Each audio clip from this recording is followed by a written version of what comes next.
a live stream Thursday, as some of you saw, but it wasn't very successful, or it was successful after like 1.5 hours.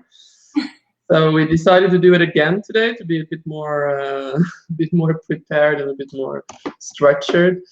As you can see, what we're talking about is the importance of wine communication in this period of uncertainty. For those of you, you probably already know me and also Suzanne, but do you want to present yourself, Suzanne? Sure. I'm Suzanne Branciforte. I'm a sommelier and wine communicator. I work to promote Italian culture throughout the world, in particular Italian wine. I also do courses of wine and food appreciation for, well, I was going to say foreigners, but for anybody who wants to get a little closer to the world of Italian wine and food at wineries throughout Italy. We're looking forward to better times when we can move freely about and get to all of those fabulous terroirs and sample all of those great vintages in the places where they were produced. So that's just a little bit about me. And Katerina? Okay, so, well, I think most people know me, but we do more or less the same things on a smaller scale for me. But yeah, if somebody wants to learn more about Italian wine, I guess they can always ask me. And I also help wineries with communication, mainly how to do social media better. Not in terms of numbers, but in terms of how you express yourself and how you use them to take advantage of them better, even if you don't need a huge audience. It's just that you need to know how to use them. And I think that's what I try to help wineries to realize. And I think we're on the same page there for a lot of reasons. So today, as you can see, the theme is the wine communication, also because we both think there is, since quite some time. I mean, I used to do live streams with wine producers as guests, and then because I didn't have time anymore, I stopped, and I wanted to get back to live streaming. So this seemed like a good opportunity, and we also had planned it for a while to start talking about how to better communicate for wineries and in the wine business. So with this forced lockdown, we thought it would be the perfect timing to start doing this for the next few weeks and months, probably. So the idea is to start a discussion on how we can better leverage communication, also to change it a bit, no? To open it up for a new future. So I read this article by Andrea Gori the other day, who I think he wrote for the Bianchi blog, the guy in Texas, saying that this globalization has come to a point that is not feasible anymore. And he thinks, like I think a lot of us thinks, that things have to change.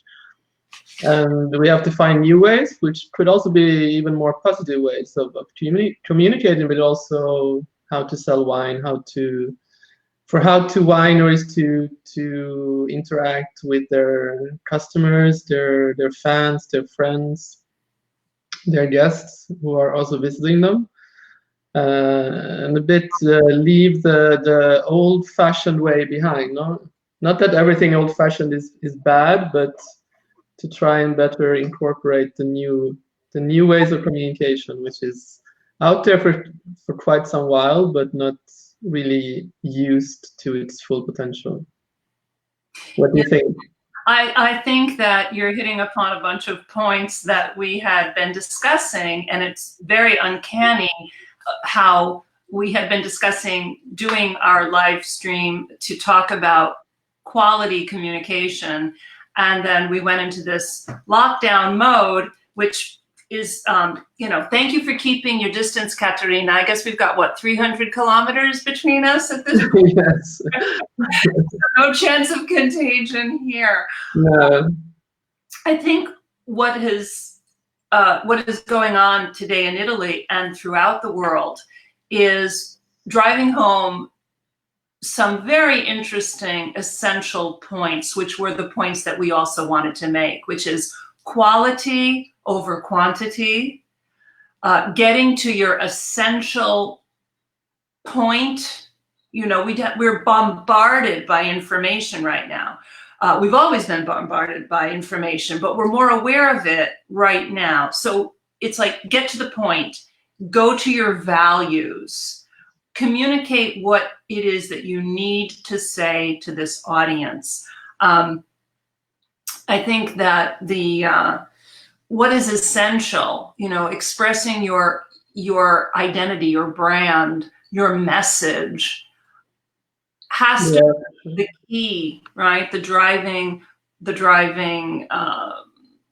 motor for your communication at this point. And so we've been talking about using social media more effectively for Italian wine for a couple of years now, I think. Yeah. Right. And paradoxically, in this moment where we're forced to be separated, where we're forced to be 300 kilometers away, if not thousands of kilometers or miles away, we are using what are called the social media, because man is essentially a social creature. We would like to communicate. We would like to be together. That's part of the problem of this virus, is that people did not take the initial warning signs seriously enough and cut down on our social behavior. Now we're forced to be in our homes, so we're going to use the social media to be social. And we're going to find that it's not as satisfying, right? We're finding out all kinds of important messages. It's not as immediately satisfying as being in the same room with other people. But warning signs. Sorry, I was looking in at Facebook. It was live. Okay. It turned out to be like. So I think the idea of going for quality in our communication is key, and quality in our wine. I read an article, very interesting article by Robert Camuto yesterday, who's freelance journalist who blogs and writes for Wine Spectator very often. And he had some messages in this coronavirus time. One of them was, drink your best wine. And it was so funny when I read that. I said, you know, vieni nel mio carugio, as we say in Italian, in Genova. Come, you know, it's like great minds think alike. I was looking around saying, okay, I think these hard times call for some of my best bottles. I'm not going to just drink, you know, but I want something really good. And lots of people have been posting about drinking their good wine in the face of not being able to go out and be with people, go to restaurants. So this is going to be a very difficult moment, but at the same time, we've got to learn the lessons from the difficult moment. Katerina and I were joking around about calling this the silver lining playbook for wine communication. And I think it's going to be the silver lining playbook for all kinds of things, for our behaviors, for how we live our life. It's a big reminder. It's a big wake-up call to live every day like it's your last, to tell the people you love them, to get to your core values. So if we take that and we apply it to the situation of wine communication, I was chatting with some of my clients yesterday, and I said, they were talking and talking, and Italians love to be verbose, right? This is one of our big problems. Caterina's Swedish, I'm American, but we've both lived in Italy over 20 years. So we know our chickens, as they say, right? Conosciamo i nostri. I have to say hello to Peter. So Peter Clerks is from Holland, Netherlands, and we follow each other on LinkedIn. He's a great follower of mine on LinkedIn, so we share each other's or like each other's posts. I think he's combining wine tasting with golf. So I think correct me if I'm wrong, Peter, but you do kind of golf tours with wine tastings, I think, in Netherlands. If that's true, then we need to talk, because the Grapevine adventures and the Grapevine experience would be happy to set up some golf wine tours here in Italy for your fans and for your yes, the Italians are great, and they like the Dutch, and they're like the Dutch. Yes, that's true. And the Renaissance art going back over 500 years, they were exchanging and so-called contaminating each other, and they still are today. So yeah. What is the good bottle you're going to drink tonight? That's what I want to know. I'm curious. I think everybody should write in the best bottle they're going to pull out of their cellar tonight to drink. It's Saturday after all, and we can't go anywhere. So what are we drinking? So for everybody who's listening in, I see there's quite a few people. So please write a comment and present yourself. If anybody wants to jump in further on, I can also send you the link. And also please share this stream on your own Facebook page if you feel like it. That would be very nice, very kind. And but we're waiting for your comments. Yes, he does golf and wine travel destinations workshop. Okay, then I understood right. What were you saying? Yes, about the best bottle that you're going to open tonight or in the coming days. So all of you, anche chi ascolta in italiano, la bottiglia migliore che volete aprire stasera o una delle prossime sere, scriveteci con i vostri, insomma, le proposte, le bottiglie che avete a casa, il vino che volete aprire in questo periodo dove si sta sempre a casa. Yes, we can connect afterwards together for sure. I'll send you the details. Suzanne? Yeah, that would be great. I think this is another one of the benefits that's coming from this strange moment. We can't do the things we normally do. We can't go out. We can't really be distracted by all of the stuff that's usually happening. So what are we doing? We're planning strategically for what we're going to do as soon as this is over. We're making that bucket list of, okay, I want to be able to do this, this, and this as soon as this is over. And I think that in our communications, we ought to think about that as well. You know, what do we really want? Do we want more people to come to our wineries to get to know us? Do we want more people to drink this wine, that wine?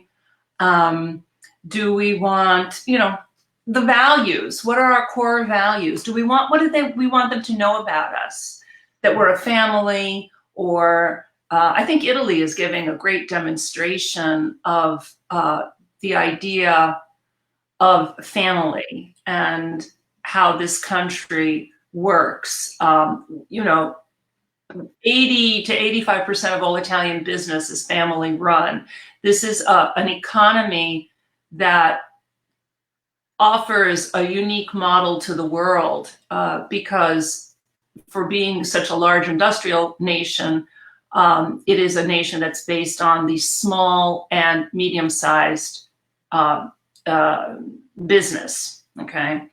So that means that something like this crisis affects families and businesses at the same time, okay? It's not a corporate model like you have in the United States or even France or Germany, where there are large corporations. Italy has a small and medium-sized business model, which is family run. So family values are very important. And I think the other interesting thing that emerged, at least from what I'm hearing from across the globe, friends and acquaintances, yesterday's flash mob, which was held on the balconies. Most of the day at noon. People were singing the national anthem or just applauding as a sign of solidarity for the healthcare professionals who are in the front line right now. And that went all over the world. And people were very surprised by that. And I thought, no, and this reflects my Italian mentality, why were they surprised by that? That is such an Italian thing to do. And they said they were surprised because they were singing. And music is Italian, right? I mean, yeah, no, that's true. But I also think like probably in a lot of countries, which used to be the models of, I mean, also in Sweden, I see now that they have huge problems realizing that this is actually something serious. So my mother just told me that the border to Denmark has closed, and the Swedish people has problems getting back to Sweden from the airport in Copenhagen. Right. Also not realizing, I think still, I mean, they still have the schools open in Sweden, at least on Friday last week. And I think, you know, countries like that is always seen as the models of civilization and then social democracy models, which they were in the 80s and early 90s, but they're not really anymore. I don't know, perhaps they have more problems realizing you know, that you still have to come together. I mean, and I think in Italy, perhaps they're more flexible in adapting themselves to the situation. Absolutely. Absolutely. And I think that sense of fluidity and being able to roll with the punches is really what the current times require. Right? Rigidity isn't going to get us anywhere. Being able to, I mean, they're figuring out that this arthritis medicine helps cure people who've got a severe form of coronavirus. How do they come up with these things? But I think we do need to remember that a lot of good medicine comes from Italy. And I mean medical practice, going back to Galileo and then right up through, you know, the current times with the genome and all kinds of scientific research that has been done by Italians, because scientific research is also creativity. And wine is one of those areas that I think really shows to the best, you know, manifestation, the best expression of the creative side and the scientific side of Italian culture. Yeah, that's for sure. But I think also somewhere in the midst of this, they have also got a bit lost because, okay, they have all this how do you say, patrimonio, cultural heritage. They have the history, but they still don't know how to communicate it, because sometimes they're a bit stuck in their formal way of writing, which doesn't really reflect how they are. And I think that has also been the problem for quite some time when it comes to social media, that you can't just copy a way of writing that you had before and just copying it over to social media, because it doesn't work. And I think that's also the problem, that you can't think that you're communicating what you want to communicate, but you have to, in reality, communicate what you want to communicate, but you have to communicate it in the way the reader wants to read it, the person you are, you know, talking to. And I think that's also, at least what I see, that there's not that many who has realized that yet, because often the messages are too formal. It's very clear that who is writing them are writing for themselves, or what, you know, the client that pays them wants them to say, in a way that is not really what the reader wants to read. Yeah, no. I think what we're saying, the difference between content and form. Maybe in terms of content, the Italians do have an idea of who they are, what their brand is, but communication also takes in the form, and the form, as we know, both of us have done translations for many years, which is not the creation of a text that needs to be created in multiple languages. When you translate something, you realize just how important language is as a vehicle, okay? And the more languages you know several, I know several, the more you realize that the language has to adapt itself to the form, to the content rather, but then the content also has to adapt itself to the form. So that's where I think Italian wine communication trips up pretty regularly. Oh yeah, that's true. I mean, if you take the French Revolution, I mean, the content was more or less changed a bit, but it was communicated in new ways of expression, which they used during the French Revolution, which then became successful because they had the confidence and the conviction to use existing forms or formats, as you say, but they still changed the way they presented them. So perhaps that's also a way to say that you can still hang on to your content, what you want to say, and you know, use existing cultural models in Italy. You just have to adapt them to the contemporary forms of communication, which I think perhaps Twitter is a great example. I always refer to you as the you know, the Twitter. You know, it's like la maestra del Twitter. Here, people don't like Twitter. Is that any surprise? Are we actually surprised by that? Because no, because you have to really study and you have to get into it. It took some time to learn. It's not that, because you have to learn how to enter your content in a way that works on Twitter, and that is not easy for an Italian who wants to write like a whole page of information. Yeah. Exactly. You know, Twitter limits how many battute, how many characters you can use, right? So yes, but then you can divide it up in many different tweet forms, which makes it even more convincing because you have so many possibilities to divide it into many different smaller messages, which can even be more powerful. But yeah, it's difficult for Italian. Often it doesn't work. The wineries don't understand this, though, do they? No, very few, I think. But also because it takes more time. You have to be more. You have to actually have a real strategy on Twitter, otherwise you will not make it, because you have to have some sort of plan. I mean, Facebook, you can still dabble a bit, I think, and still be fairly successful, because a lot of Italians still have, you know, as we said before, that the whole region puts their likes and they get up to 10,000 followers. Yeah, it's the people that live in the town of the winery. Yeah. No, exactly. Identifying your target, identifying your targets, because you probably have more than one. I mean, you do want to, let's say, very basically, you want your Italian market, if you have a wine that's being consumed throughout the peninsula. A lot of people don't. A lot of people have wines that are consumed in their region, perhaps in the main city of their region, and then the rest goes abroad. And which abroad are we talking about? It could be the United States, Canada.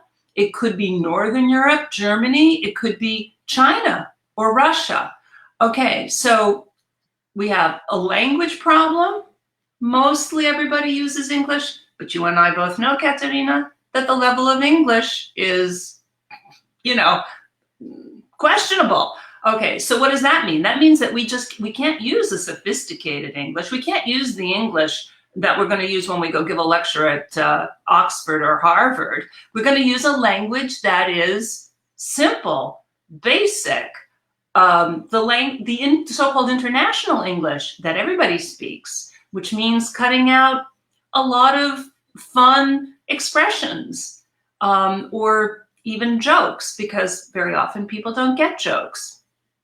You know, that takes a sophisticated understanding of the language. So we can use a lot. I mean, oh, it's a big language with lots of it's used widely. But just going back to the idea that who are we talking to? Who is the target, and what is our goal? Do we want to make the people who know us happy, or are we trying to meet people who don't know us through the media? I think that is also a problem, because you're not always online. I mean, of course you're there to sell, but not only, because you can't really just go there and as I see often that they post a bottle and say, here we are, buy our bottle, because you're not there to sell. You're there to make them your friends or your tribe or whatever. So there's. I would love to. You know what I would love to do? I would love to launch even just a day. It would be great if we could do a week after this. After this show of force that we're giving here, having to stay in our houses, we could do anything. But I would love to see a week without a post of a bottle. I'm so sick of seeing a bottle. Okay. Could we please put our creative juices to work here and come up with a different idea, right? Oh, but there's a lot of, there's a lot of things you can do. So Michaela is also, I think we're friends both on LinkedIn and on Facebook, but she's also in the wine business. I can't remember where, Michaela, so if you tell me where. Yeah, no, there's so much they can tell about their region, their territory, their terroir, their people. So yeah, it makes really no sense because the bottles you can see on the website, you don't need to post them. You can post them every now and then, but not constantly. Exactly, but let's just say, let's launch an idea of, like io resto a casa, no? Io non faccio vedere una bottiglia. I would really like to just have a day or a week of no bottles, okay, no labels. And then we could also launch actually a day where you show your bottle someplace interesting. I guess what I'm really rejecting is the bottle by itself or the bottle on a table or the bottle with a glass next to it. That I really don't want to see. You're in Brindisi. Oh, cool. But Mihaela's origins are outside Italy. Like, yeah. But then, it's also difficult to have them in a different context now because everybody's just at home. But yeah, you could take a group photo with your bottle or something, family photo, whatever. I don't know. Whatever, the bottle sitting by its vineyard, sitting by a grapevine, sitting. No, a lot of people do that actually. Either they put it in the car, or they put it on a vine, or they put it. No, there's a lot of people who has done that. Yeah. So they're trying to make the bottle into a subject, to personalize the bottle. There are some few who do that. Yeah, I'm not saying I never want to see a bottle again. Obviously, yeah, me neither. Not be true, but I would like to see more creativity in the use of the bottle and just avoid. I guess what we're talking about is, again, quality communication, not quantity. It's not about I need to post every day. You don't need to post every day. That said, you do need to post with regularity, right? So it's understanding the quantity, the right amount, and the quality, which is much more important. And it also depends on how much you can cope with doing. You can, if you have the resources, you can surely post every day. But if you don't have the resources, you can't start posting every day for 1 week and then you don't post anything for 3 weeks. So the consistency is always, cioè di essere coerente. Se ti decidi di postare una volta alla settimana lo fai, però se decidi 4 volte alla settimana devi fare 4 volte alla settimana. Ma chi vuole leggere 4 volte alla settimana un post dalla stessa cantina? Francamente, cioè. No, there are writers who do that, but generally now you don't need it because even on Instagram, it's not really, the algorithm is against posting too much. So it doesn't really, I notice I get more traction even if I don't post that often anymore. So I think it's just, but it might also be, that the important thing is to build trust with your followers, as Mark Sheffer, who writes a lot about content marketing in the US, he calls them their tribe. So I wrote an article where I would call it the Millesimato tribe because I thought that sounded fun. Or the Mostofiore tribe. So you have to kind of, even if you have like, as you said, 1,000 people, it's more than enough. But you have to kind of, coccolarli, to take care of them and to show them that, you're there. Ciao Nadia. And I think that's the thing that often is not coming through, that you're not just there to post hoping that somebody will see it and buy your wine. You're there to actually keep a relationship with your friends, followers, customers, because they will buy in the end. It's not going to happen perhaps tomorrow or the next week, but when it does happen, it's going to happen very, very much more often suddenly. But it might take a year or two to build that trust if you're new to it. And I think that is the different thing, the hard thing for a winery to understand, that you have to invest in time. And you have to invest time. You have to have the strategy. I think that's what we've been talking about a lot, is, you know, a realistic strategy, which means identifying your goals and then identifying the way to achieve those goals. And then using what you have available to you, right? Both in terms of human resources, but also in terms of what your image is going to be. I mean, what do you have available to you? There are so many virtuous examples we could point to of wineries that have known how to capitalize on a person in the winery who becomes a kind of spokesperson or testimonial. There are wineries that have capitalized on their regional identity, using a color or colors or a certain landscape that's associated. There are wineries that have really tied their marketing scheme into their communication scheme. So the labels. I mean, if we really want to go the whole 9 yards, we've got to talk about labels too. It's the old, you know, don't judge a book by its cover, but everybody does. You're standing in the airport, you want a book to read on the plane, and you look at the covers, and you judge the book by its cover. So non ce la raccontiamo, you know. No, that I understand, but there is also a bit of a, I mean, there it also depends on the size of the winery, because obviously a bigger winery has more resources to change labels according to what works, but it's also more difficult, I guess, for a smaller producer to change. I mean, of course they have to rebrand, but it could also be more difficult. So I think that's also what you have to take into account here. But I think for sure you need to do that. I mean, it's important abroad, and I think that's also what you need to understand if you want to sell abroad. Absolutely, big or small. You know, it's like throwing good money after bad. If you have labels that are unidentifiable, or you haven't sat down to think about what your strategy is and who you are, it's useless to spend money on posting. You have to post once you know who you are, once you have a strategy, a brand idea, and a communication plan. Otherwise, you see, and I see this, you see certain wineries, they're posting all over the place, and you're like, is that still them?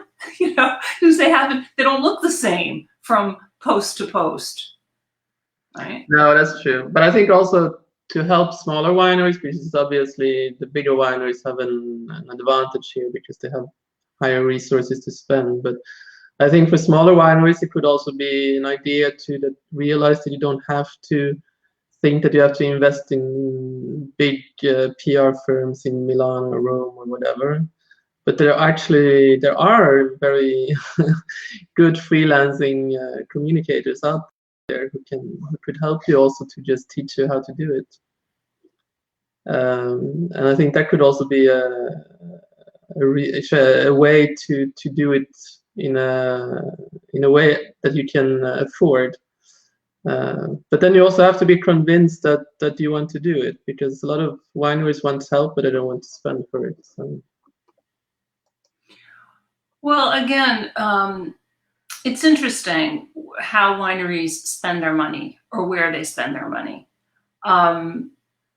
In terms of communication, participation in conferences, it's another thing that this year is going by the wayside, okay?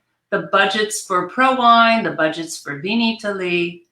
WinesOfItaly right now is postponed, but looking realistically at the situation, I think it's a matter of days before they'll have to announce that they are canceling WinesOfItaly for 2020. You know, it would be irresponsible, I would think, to hold it in June. I mean, the wineries don't need to see each other. There we have somebody, Mihalis.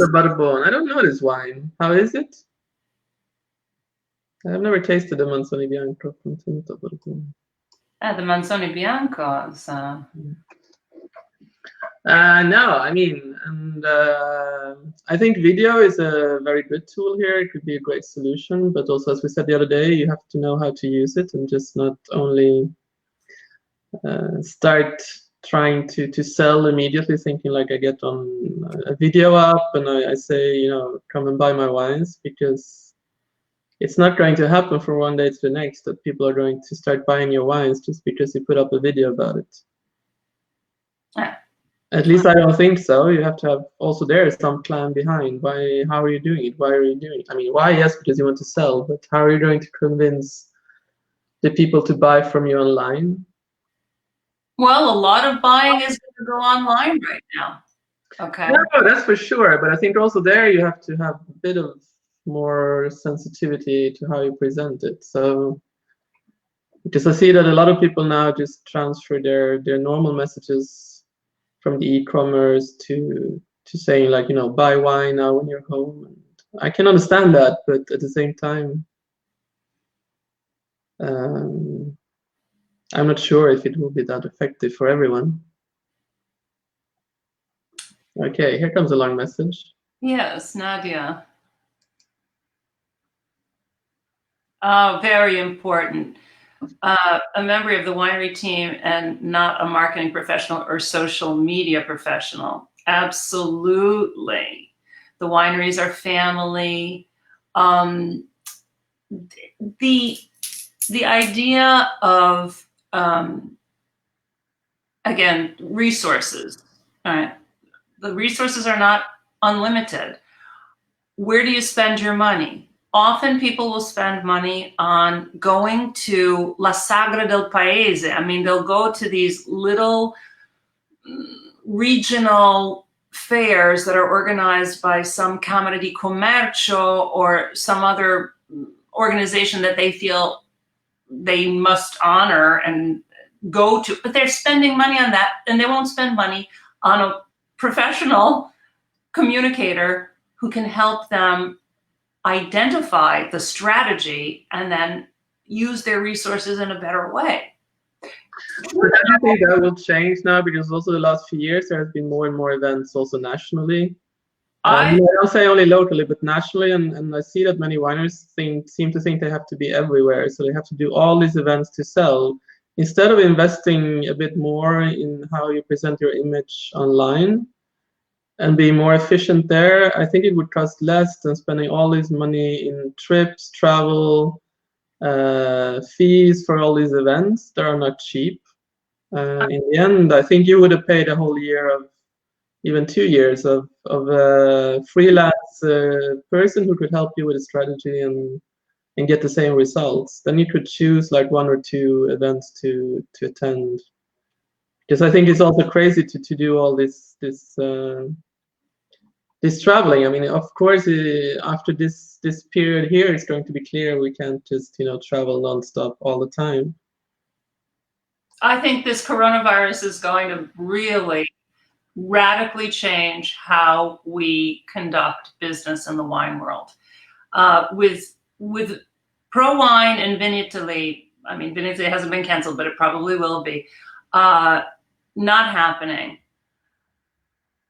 If there aren't dramatic drops in sales, and there won't be, there will not be dramatic drops in sales. There might even be an increase in sales because people are responding to the virus by buying more wine and drinking it at home. Because certainly in the restaurants that's another problem. Restaurants are another problem. But the individual consumer is not going to decrease consumption. Okay. No, I don't think so. I think it's going to go the other way. May even increase. And how are they going to get their wine? They're going to order it online. Okay. One of the biggest protests associated with the past couple of days have been the unions or the associations of the guys who bring packages to your house. I mean, they're working overtime. Everybody's ordering things online. Okay. I mean, what are we supposed to do? We can't go out of our house. You go out once in a while. I mean, the police are doing their job. From what I hear from my friends, everybody's getting stopped. I managed to get out and buy my groceries today, and I wasn't asked to show my. No, neither, but I live in a park that is less central. People are being stopped. People are being stopped, as they should be. So, okay, that's the law. That's the law. Going back to us, this idea of buying wine online. A producer I know just got the great news that Tannico took them on. So now their wines are available through Tannico. They're thrilled, as they should be, right? So what does this mean? It means that fewer, like you were saying, fewer conferences, only maybe really big conferences. A lot of the small ones will probably, not be available next year. That's going to put a lot more money into the budget, because when you send, even if you don't send somebody, even if you just send the wines, but you have to hire a sommelier there to be at the stand, you have to pay for the stand. These budgets are huge. Are they really producing the revenue that? I don't think so. I mean, I think it's also there that they think it's a matter of visibility, because they still hadn't caught up with the fact that thinking that they still have to be visible in person rather than in other ways. You think those small fairs are producing the revenues that they should? No, I said no, I don't think so. I meant that I think they do. I mean, they think that probably that they also give the visibility they need, instead of investing in other kinds of visibility, which might be more productive. Absolutely. Absolutely. Absolutely. Yeah, I mean, I guess what we're saying is that there's a general kind of, I don't want to use the word ignorance, but I mean, for lack of a better word, of how communication works and how it should pay off. Okay, there's a direct correlation to how you invest in your communication or don't invest in your communication strategy and your sales. Yeah. And that has to be measurable. So. Yeah, but I mean, it is, but it's also, I think, the fact that not many knows how to measure the social ROI. So I think it's also there. It's a matter of, because I mean, a lot of these big events that are organized, I'm very sure that not many afterwards are analyzing the social ROI of an event or the result of the visibility. I don't see many events here who would do that work afterwards, or press tours or whatever. I mean, there are those who do it, but I don't see that many who. And I think then it's useless to spend all this money and you don't analyze the result of your visibility afterwards. Visibility and sales. I mean, this has been one of the. No, sales also, but I mean, that's also each winery has to go in and help them there. But I mean, when you organize a press tour, of course, the sales are also important, but it's also important to know the social ROI and the visibility, because otherwise, how are you going to measure what results you had by inviting, I don't know, 50 people from all over the world? And how many times we both know that people have organized press tours and they don't even get the articles from all of the journalists that were invited, paid for, No, but there's a lot of people who don't write. I mean, you can ask, but you will not get them from everyone anyway.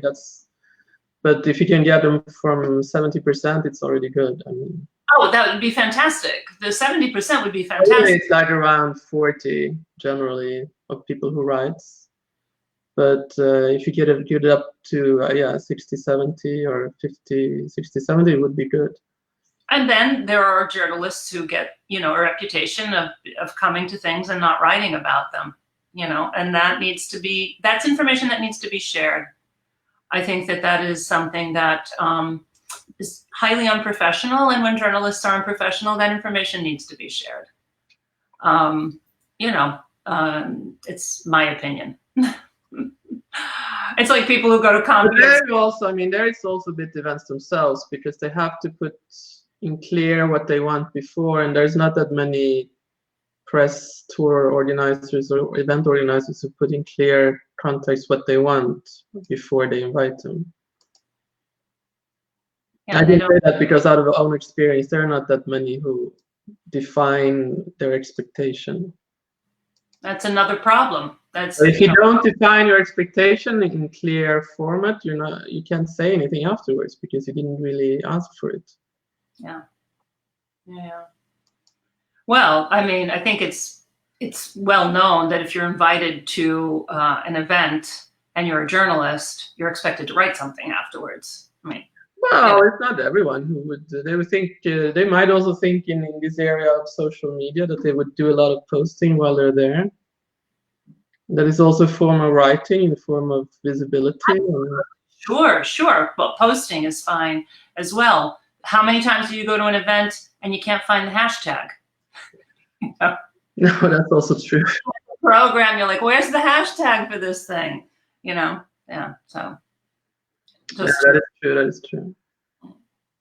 No, but also to tell people that they need to use the hashtag, because that's not always the case either. You have to tell it like 50 times, and still all of them would not use it while they post. That's right. That's right. That's right. Yeah, I think Nadia has the same opinion. Thank you for your comment there. That we all hope that Italy will be canceled because there are too many drains on the wineries right now.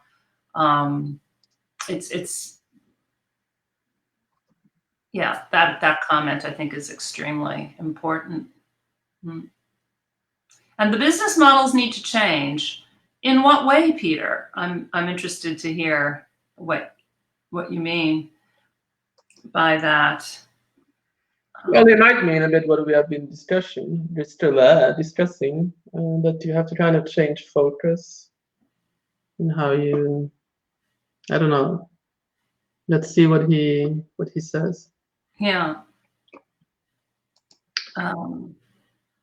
I mean, we were talking about this, Katarina, you and I don't know if we said it today, but wineries talk an awful lot about sustainability, and they're trying to show in 1,000 ways how they are sustainable, whether it's that they're not using cork, they're using, you know, different substances to cork the bottles, whether they're showing that they're using bottles that are lightweight and not so heavy, so that the transportation, you know, that they're using techniques in the vineyard, blah, blah, blah.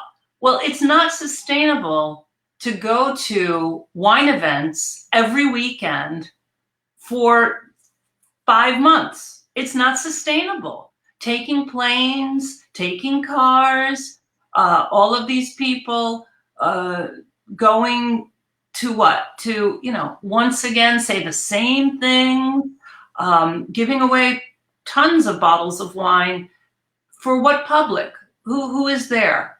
You know, do we really need to go to the, I'd say, the Sagra del Paese to, you know, to see? Everything is not the Sagra del Paese. No, but I'm being not. Yeah, I know. But I mean, you could also understand that because you also have to be in your immediate social sphere. You also have to be a bit present. So I could understand that too. And often, perhaps it's less money than you would spend to go, I don't know, to an event in Rome or whatever.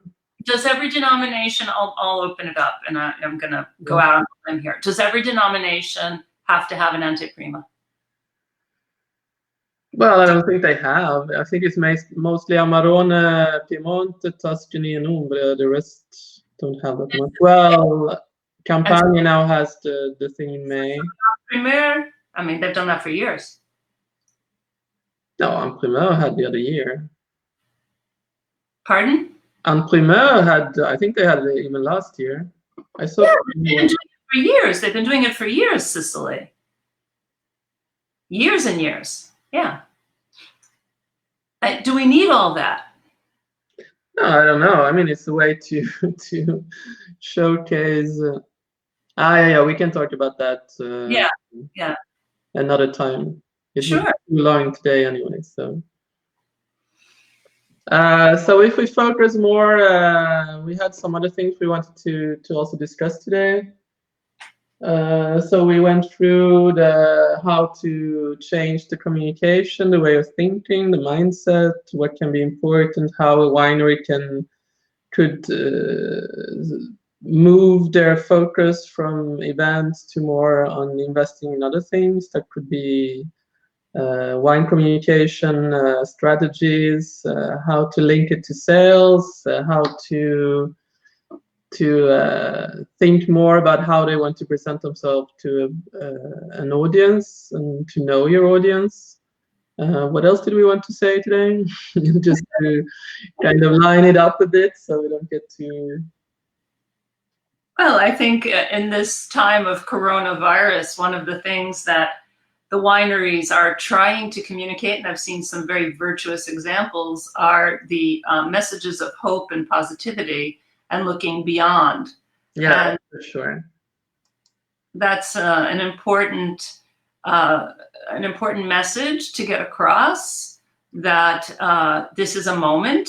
This moment will be over sooner than we think, in that it feels very, very long right now, and it's only been a few days. Well, that's because we have to sit at home, so there's not much to do. Katerina, I mean, we were both in Florence a week ago, like today. Like a month ago. I haven't seen a person except for going to the supermarket, but I don't know anyone there, so. It feels like a month ago, at least. This week has been so long. And the weeks in front of us, I mean, today, I keep looking at the calendar. It's like, today is the 14th. What did he say? April 3rd? Is that what he really said? Yeah, so, a friend of mine, Angela, who is also an American with Italian origin, she posted the other day, like, this week has been the longest year so far. yeah. It's, something like that. I was counting the bottles in my cellar. I'm like, do I have to ration myself yet? Do I have to ration out the wine, or am I good? Yeah. And believe me, there's a lot of bottles in the cellar. But it's sort of the idea that the message of hope and positivity, and the idea that this will be over sooner than we think, literally sooner than we think, because right now it seems like it's going to be forever, but it won't be forever. And trying to think of, like the plant cycle, right?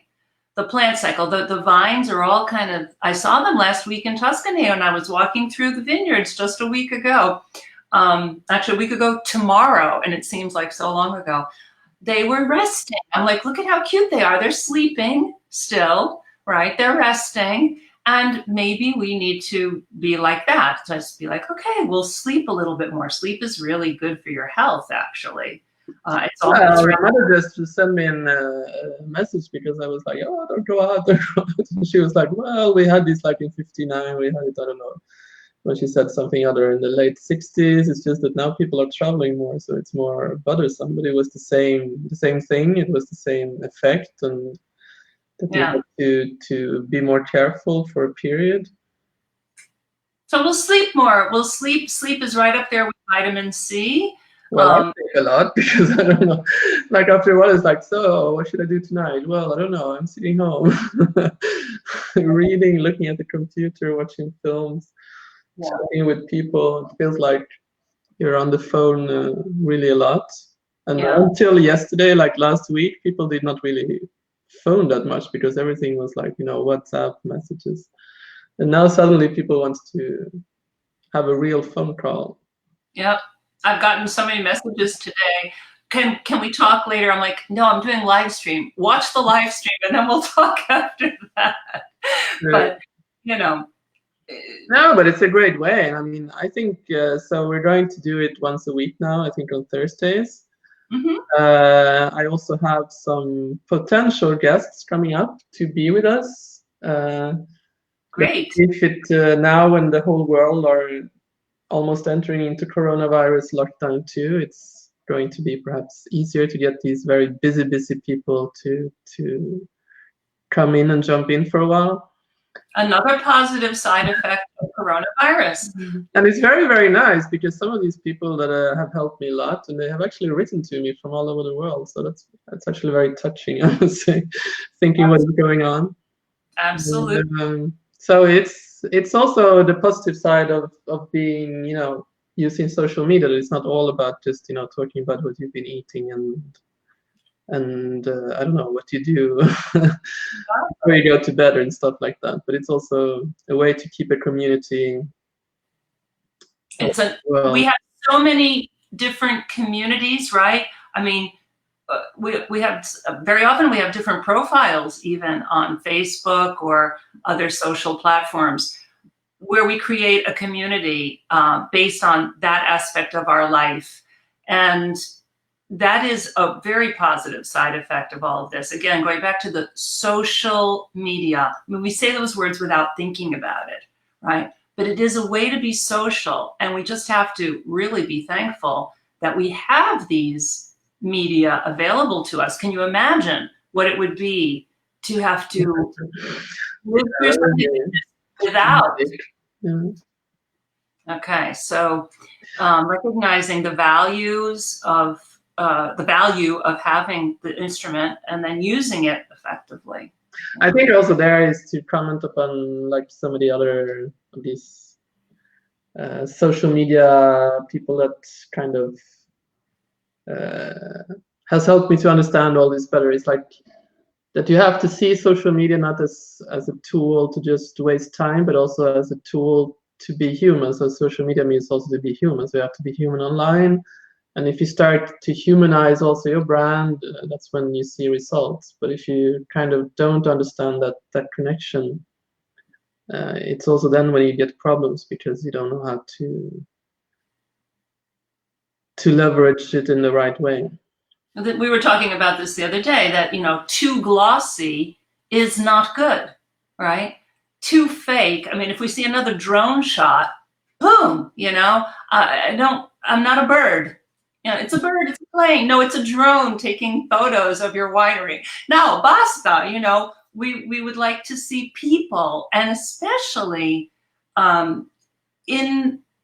But also in daily activities, not these very made-up photos where you sit in a certain pose and you're perfect and you're dressed perfectly and you have the perfect text underneath, because they're not interesting anymore, because everybody knows that's not how you are in real life. So right.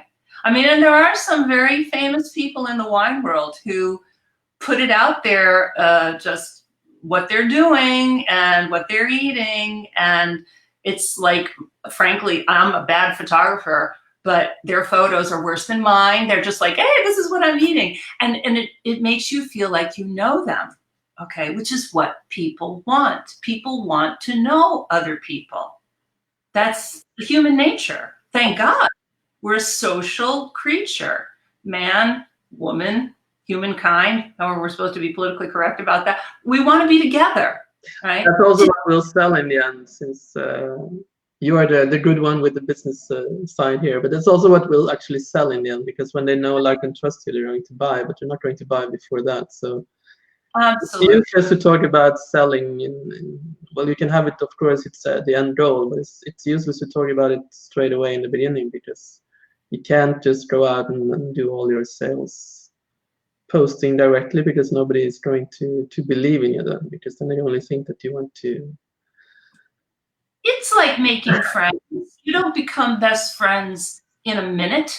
You may fall in love in a minute, but you don't become best friends in a minute. You become best friends over time, getting to know each other little by little, and by opening up and showing people who you really are. Otherwise, you can't be best friends. And I think, you know, to wineries and wines are like good friends. I always say that, like Cabernet Sauvignon, my best friend. The blind tasting, they put Cabernet Sauvignon in the glass. I'm like, you've got to be kidding me. You gave me my best friend and you expect this to be a challenging blind tasting.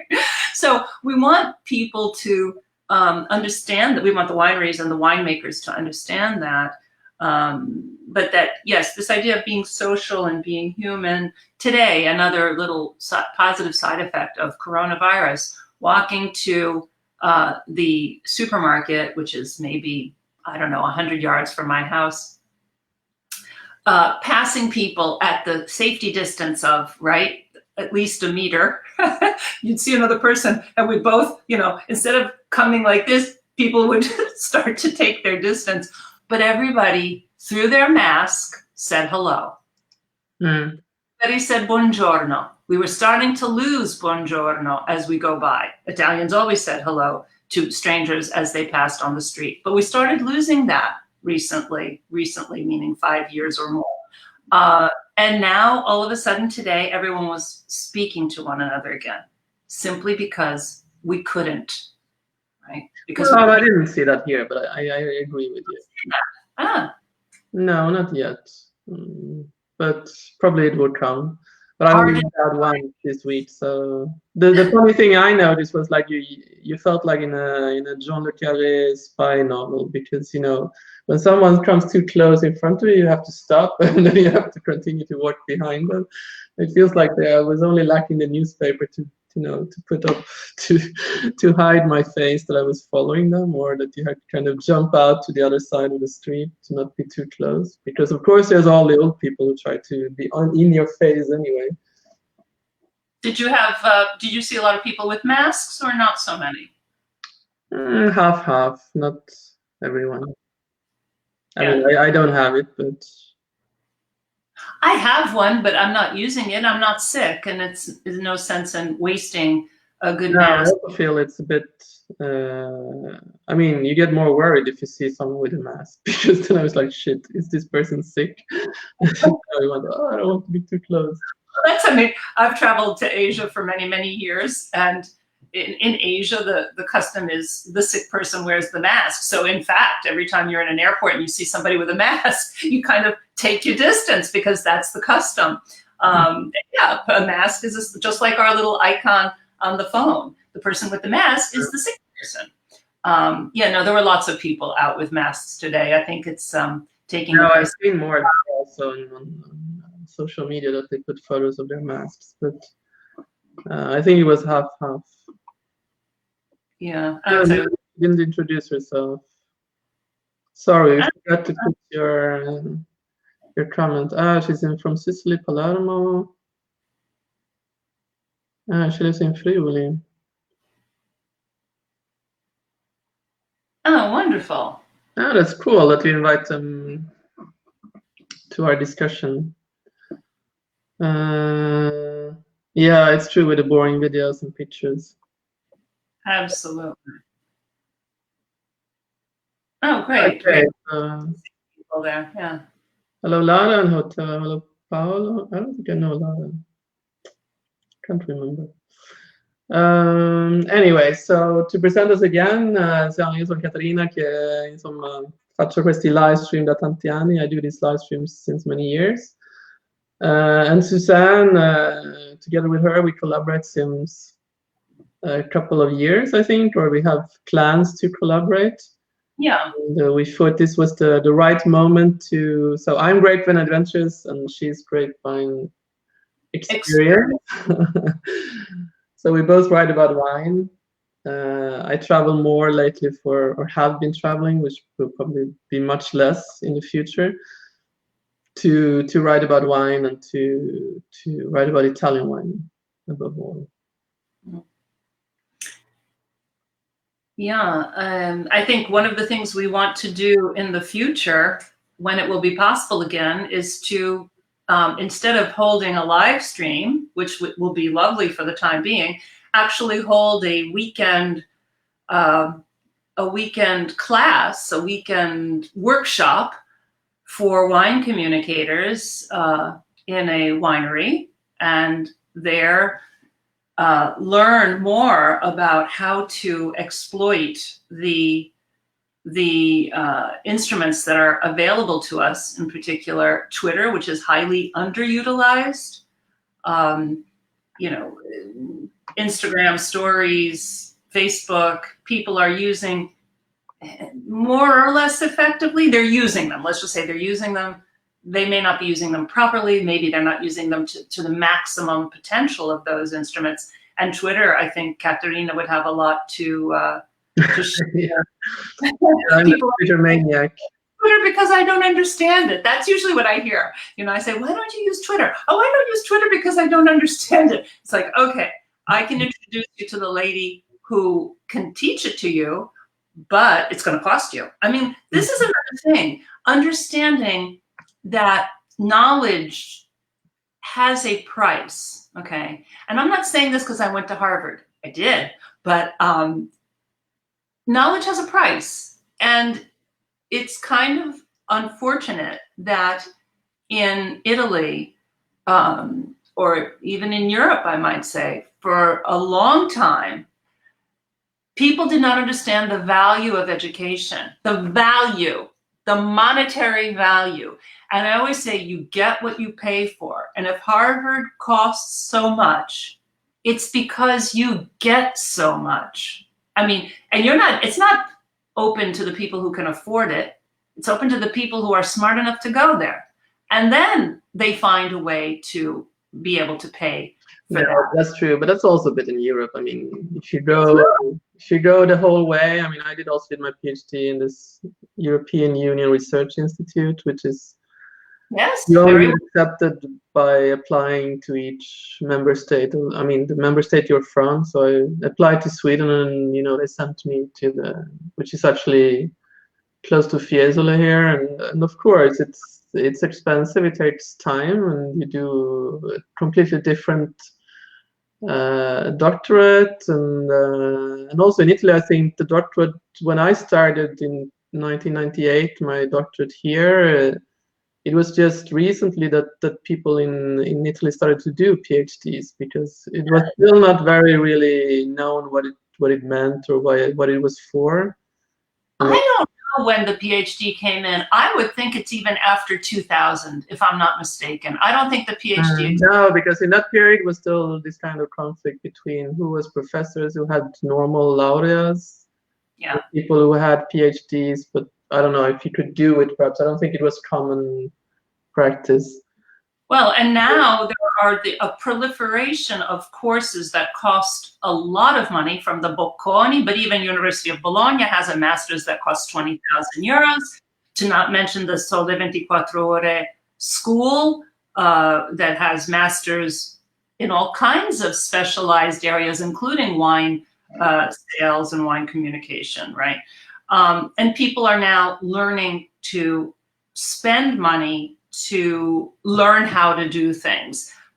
But what's lacking still, because it's new, is are the criteria to be able to judge what's a really good program from what's a...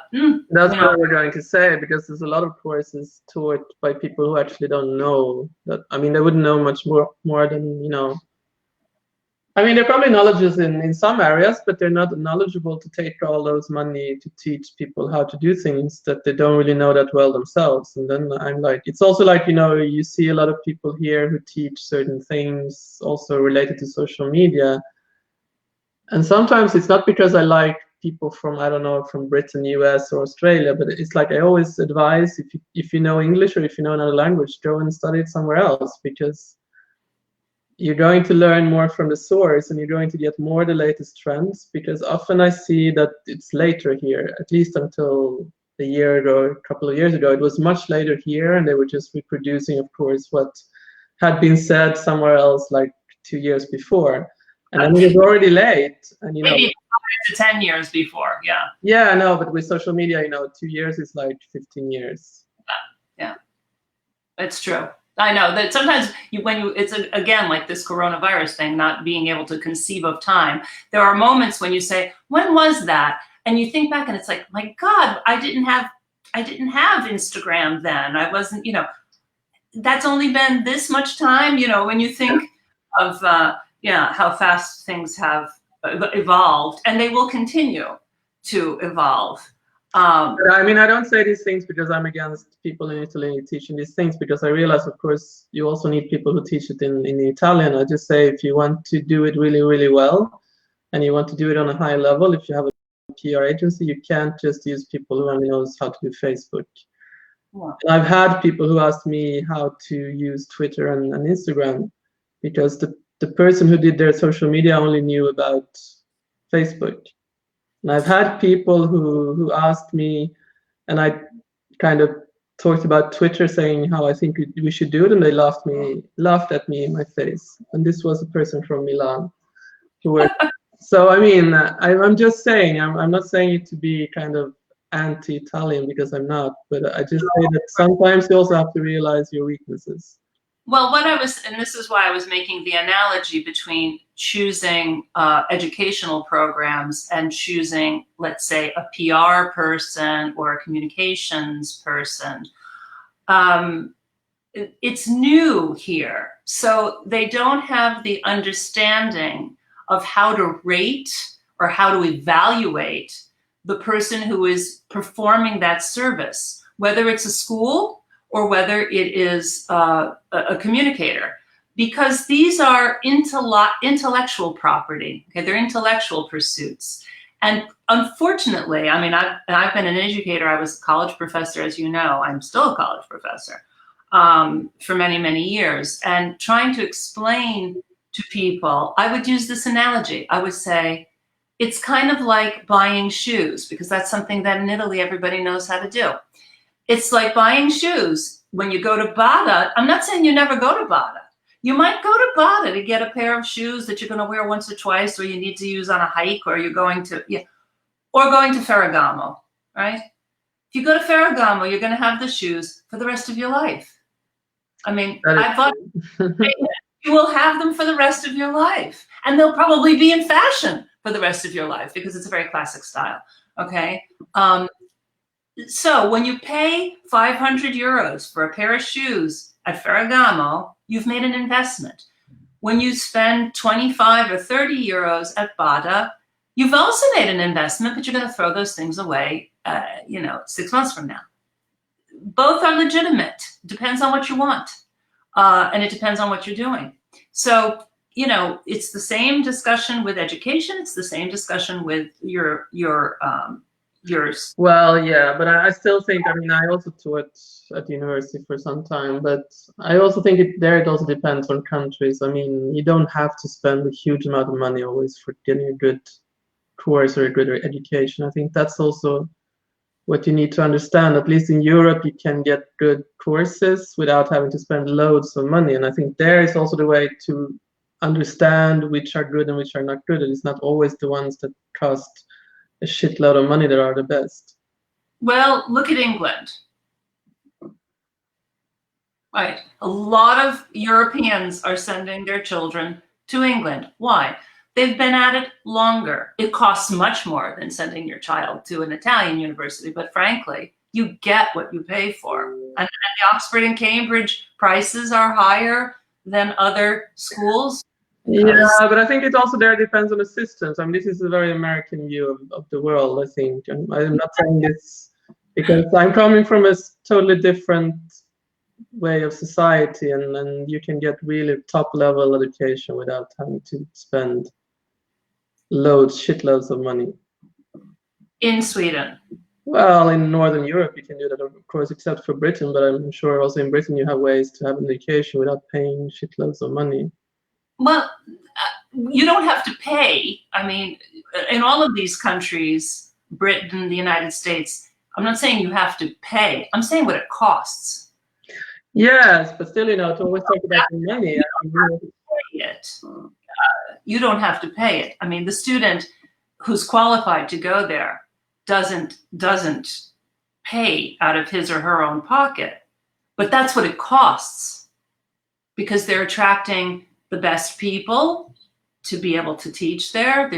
Again, we're talking about quality. No, that's Quality. what I wanted to come to, that it's not always only about the money. I mean, it's also about the quality. It's about the quality. Absolutely. It's about the quality. Yeah. And quality costs. That is true, but it's also. I mean, look at the wines, right? Quality costs. Then, as your analogy holds for that as well, there are lots of good wines that don't cost so much. And there's a lot of not so good wines that cost a lot. And that shouldn't happen. That's another discussion for another day, because that shouldn't happen. Well, I think a lot of wines that people here think are top wines are actually not that top wines. So You're not a matter of taste. Also, I think also there is a long discussion on what is quality and what is trust and which is for another day. for another day. Yeah. So I think we've been going on for a while. So should we round it up? Should we talk about that we're actually, again, that we want to offer this course? I would say that we could also have something online as an alternative. I think in this, so if somebody wants to discuss the possibility of an online kind of mastermind short course, that could also be a way to start it out. Let's see if we can discuss that further. And otherwise, when this period is over, we had we have this idea set up about the Vino Veritas social, and we're going to organize it. So anybody who's interested, I saw that Nadia and some others were interested. And so we're going to come back to you with this. You can also send us your emails if you want to get. That would be the best thing. We actually have an electronic brochure that describes the course in greater detail, but I think at this point we're probably looking to do, if we were to do a weekend workshop, I think we're going to be looking at the fall at this point. So if we wanted to do something sooner, like you're saying, it could be done online. Yeah. Anyway, send me an email and we can then distribute. Just drop me an email or to Suzanne and we can send you more info. So anybody else who has anything more to add? I don't know if people are starting to drop off now. Well, we're planning it because we don't have a date now, since it's not really a time to make precise dates. But I think it will be in the fall. If it's the online course, I think probably we could set it up a bit sooner, probably already in May or so, April, May. Okay, so send me your email and then we can send you more information. Otherwise, I think end of August and September might be the earliest time that we could do a presence weekend, right? I mean, it's going to be hard to gauge right now. True. We'll have to see when the time is right, when all this craziness has passed. Yeah. So thank you everyone who listened in to us today. I think it was very interesting to get all these different views. We managed to discuss a lot of communication, different point of views, different ways to look upon communication. I think next Thursday, we will talk more about specific social media, be more specific in social media, I think. Mm-hmm. We'll come back with more information about which tool and how we want to structure it. But if you want to listen in next Thursday, I think we're going to do the same time at 5 p.m. and 9 a.m. for California time and noon for Eastern Standard Time, right? Yeah, that sounds good. And we hope to see you all back again then, and some others too who probably didn't have time or whatever they did to not check in today, as it is Saturday, even if we're all at home. So yeah, do you want to add something? No, I think just sending all well wishes to everyone who's out there. Forza e coraggio, forza e coraggio. Drink good wine, drink good Italian wine, and we will all stay healthy. Because I think Italian wine is one of the anti-coronavirus remedies, right? Sterilizes your immune system. Absolutely, it reinforces it. I think that's probably true. Lots of, maybe red. Maybe we should go with red and have antioxidants. Thank you, Nadia. Thank you. Cool. And thank you, Peter. Thank you. I can't see all the other names that maybe Caterina. Paolo. Then there was Michaela, Paolo, Nadia, Lara, I think. Yes. No, Lara was from Paolo Roder. Okay, so thank you everyone, and we hope to see you next week, next Thursday. And if you have any more questions, just feel free to write to one of us or to both of us. At Grapevine Experience on Facebook or director@grapevineexperience.com. And I'll drop my email in the comments below. It's grapevineadventures@gmail.com. And you can also reach me via Facebook, so it's all good. So have a nice evening in this coronavirus lockdown period. And if for those of you who are on Twitter, feel free to use the wine during lockdown hashtag to publish to tweet what you're drinking, as we have created a hashtag there to kind of build support for the lockdown period. So. Ok, so thank you Suzanne, and thank you all of you. Ci vediamo prossimo giovedì. Ciao. Ciao, ciao, grazie, ciao.